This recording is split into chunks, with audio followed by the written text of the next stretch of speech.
Hey guys, it's your friendly neighborhood Misha here, and today I wanted to talk to you guys a little bit about my friends here, my little babies. This one right here is Scothy, and the one back there is Thor. Scothy is a calico fantail goldfish. She is of the fancy variety, so if you can see, she has two tails. Thor is a red oranda goldfish, also of the fancy variety. He has two tails, so he's of the double tail variety. He also has a growth on his head. I don't know how well you can see that. As he ages, it's going to get a little bit bigger. I'm hoping that it gets much larger because he would just look fantastical. To goldfish, they are basically the same thing as normal goldfish, except they're fancy. Their bodies tend to be a lot shorter, a lot stouter. Thor especially. Randas tend to have a little bit more of a stout body. Scothy has a little bit of a longer body, but she's a different breed, essentially. As you can see, her face is triangular, and so I wanted to talk to you guys a little bit about some of the myths about these two, about this type of fish, about some of the upkeep and whatnot. I'll go a little bit more into detail about all of each of these topics individually. All goldfish come from, or are descended from, a particular kind of fish called carp, and they originate in Asia. Fancy goldfish are essentially a mutated variety of goldfish. So, they were essentially bred to be shorter, they were bred to be fatter, and they were bred for two tails. As breeders and whatnot came up with various types, I mean, they've essentially gone through, different types of, popularity over the years. Orandas, from what I understand, because I hadn't seen them a few years ago, they're becoming more and more popular. I think it's mostly because of their larger-than-life personalities. Fancy goldfish average, now this is an average, guys, it's not the rule, they average around 6 inches in body length, as well as, or could have an extra 6 inches in tail length, so that could be about a 1 foot long fish. So they do get pretty large. As with all fish, you do want to make sure that they have a viable living environment. Oh look, there's a snail back there. Anyways, so you want to make sure that they have a viable living environment. For these guys, especially, minimum size that you want for the aquarium is a 40-gallon for 2 fish. That is 20 gallons for each fish. I don't know, right now my aquarium is a little bit overstocked because I also have 7 snails. They take about a gallon each, and these two take about 15 gallons each, I'll say. A general rule of thumb, minimum is 20 gallons for the first fish and 10 gallons for each additional fish that you get. Now with fancy goldfish, they are especially wasteful creatures. They produce a lot of waste, basically because they do not have a stomach. The food goes in, they take in whatever nutrients they can, and they expel the rest. At least with what I do is I feed my goldfish twice a day. I feed my goldfish once in the morning and then once at night whenever I get home from work. So right before I leave for work and whenever I get home from work, essentially, usually is what I do. Recently I actually had purchased a feeder that put a whole lot of food in the tank way too quickly, so there was a lot of waste. So they're kind of on a diet right now because they've been eating way too much for the past couple of weeks. I didn't catch it in time, and I had filled the whole thing up, and within a couple of weeks they were pretty much done. One very big common misconception about these guys is that they can only remember something for about 5 seconds. Actually, they have a pretty long-standing memory, and they have a pretty good memory. They basically know where they get fed, they know who each other are, they know whenever I change something around in the tank, it kind of freaks them out a little bit. They know me, they know whenever somebody new comes in, all of that stuff. Goldfish, actually, fun fact, goldfish can also be trained. kind of like the way that you would train a puppy with food, you can train a goldfish to do tricks as well. There are some videos up on YouTube about this stuff, and you should probably check it out. It's kind of cute. These guys are pretty rambunctious little guys. They're constantly moving. Do not fear, though, if you suddenly see them not moving for a couple of hours a day. Goldfish are usually awake in the morning, and they sleep at night. So they do sleep. There are also videos up on YouTube. I'll see if I can ever catch them sleeping. It's really cute. They like to snuggle in that mug back there. Anyways, so they do sleep. So whenever you have an aquarium, it's best to basically have a nighttime and a daytime for them. I'm kind of throwing them off right now because I have the light on, the bright light on. At nighttime I usually turn it to look like that, and then I'll turn the lighting down for them, and that usually tells them that it's bedtime, and you know, they usually sleep at that point. Now, you don't want to keep them in a darker environment all day, every single day, because goldfish actually will start to lose their coloring and become paler. However, I'm sorry about that bright light back there, you guys. I had essentially something up top of here that had LED lighting that, you know, basically put light all the way through this, but the LED lights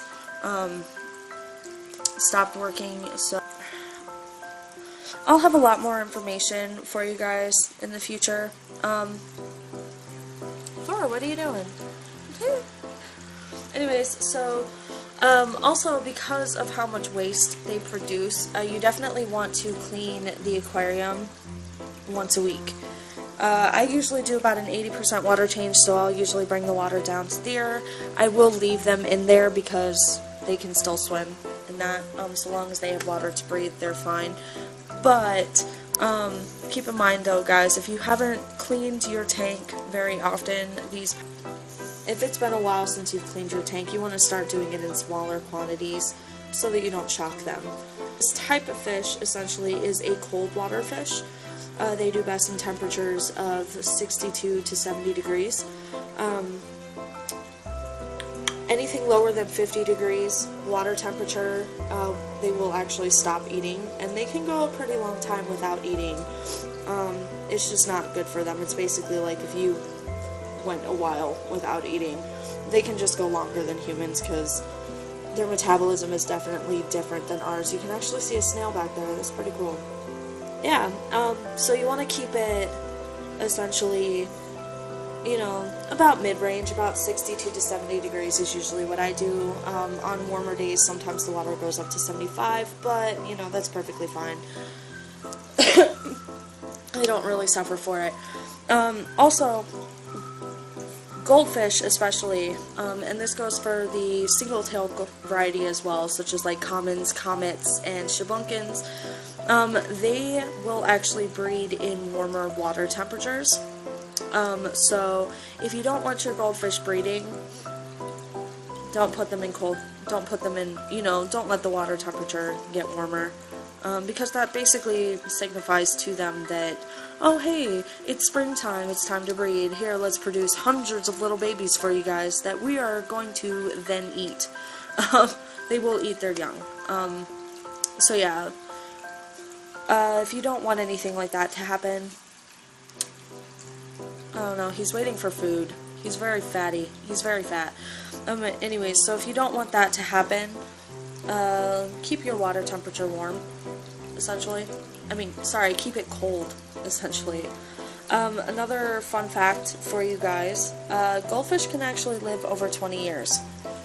These guys, well, she is about 1.5 years, he is a little under 1 year old. They don't reach sexual maturity until they're around 2 to 3 years old. That's when you can really tell whether or not they're male or female. Anyways, so, yeah, but they can live a long time. They're not what people think that they are. Goldfish are pretty, I think nowadays there's a lot more awareness about them, about how their living environment should be, about how they should be taken care of, because there's a lot more domesticated, you know, there's a lot more domestic breeders, that means breeders in the States, and there's a lot more people getting into the hobby of keeping goldfish. However, you should keep in mind there are still a ton of people that have goldfish in a bowl or in basically a location that's way too small for them. If you have them in a tank that is far too small for them, try your best as soon as possible to move them to a more suitable environment, because it'll just be better for them in the long run. Yeah, a huge misconception about fish in general is that they only grow to the size of their living environments. That is partially true. However, if you see a goldfish that is essentially an adult, that is really small, it's a problem. Goldfish, while their bodies themselves will maintain the size, you know, for the environment, their organs will not. So imagine you were, like, all of your organs and everything was stuffed into a sack that was too small. Or think about, like, whenever you went to school and whatnot, and you put all of your book bags in a bag that was, you know, you put all of your books in a bag that was way too small, and you had to struggle to keep it closed. Not saying that your fish would explode, but still, I mean, imagine how that feels. When your leg is swollen, it's uncomfortable. When all of your organs are swollen, it's uncomfortable. If anybody's ever had a swollen organ, I feel bad for you guys, but yeah, I mean, it gets pretty uncomfortable. So you definitely want to make sure that they have a great living environment, one that is fit for them. And you want to keep the water parameters clear. You want to make sure that there's no ammonia in the water. You want to make sure that everything is clean. The water may look clean, but the parameters themselves may not be good for the fish. So you definitely want to keep an eye out on that. With Arandas, like Thor here, when they're adolescents, you want to make sure that you clean their wen. That's the spongy growth, the kind of brain-like growth on the top of their heads. You want to clean that every so often, because dirt and debris will get caught in there and it could cause an infection, and they could actually end up with like pits in their wen. And guys, that is his actual head. That's not like a disease or anything. That's his actual head.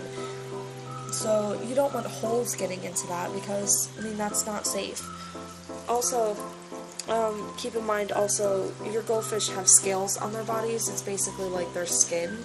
They also have a very thin layer of skin underneath the scales, but the scales and the slime over the scales are what essentially keeps them free from infection and everything like that. So you want to make sure that they are in a good environment to where all of, you know, their skin quality is good, their fin quality is good, their breathing quality, because they are essentially breathing the water that they're swimming around in, that all of that is good. So yeah, I'm sorry about how long this took. Apparently I can't make a short video because I'll just keep on going, what the hell is he doing? Anyways, I'll have more information for you guys, more specific information about each of these topics for you guys. Oh look, it climbed. I'll also, you know, try to post some videos in regards to my snails as well, because they're also an interesting topic and require their own care, you know. So, but yeah. So if you like this video, go ahead and hit that thumbs up. If you want to see more videos like this in the future, go ahead and subscribe to my channel. If you have any comments, questions, concerns, or anything like that, or if you have suggestions about videos I should do in the future for them, go ahead and comment down below. I'll be placing videos up on YouTube at least once a week. I know that I said I would be doing this every Thursday, but I obviously can't promise every Thursday, at least once a week for you guys, maybe more if I can help it. I love all of you guys. Stay strange, love yourselves, and, you know, love one another. You guys have a great day. Bye.